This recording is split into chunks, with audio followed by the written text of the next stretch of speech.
Welcome to ilectureonline.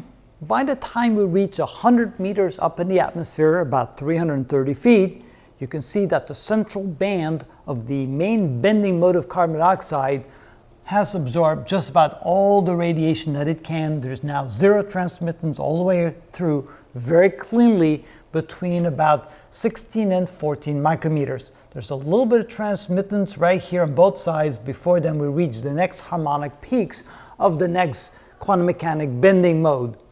Next to the peaks, we have the P branch and the Q and the R branch. The Q branches, of course, are here, but we have the P branch and the R branch associated with the harmonics. And notice that they become significant as well as far as the amount of radiation being absorbed.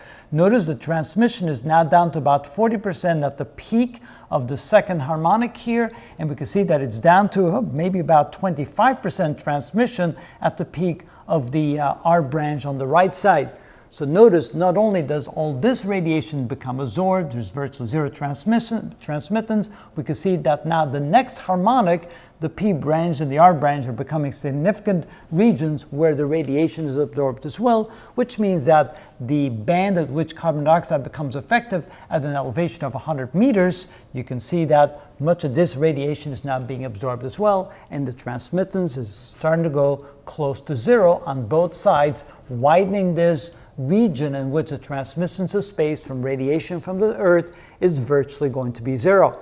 It'll be interesting to see what the curve looks like now once we get up to 1 kilometer in height. I would imagine then that all of this now will be completely absorbed and transmittance will be basically zero all the way from about this range to that range.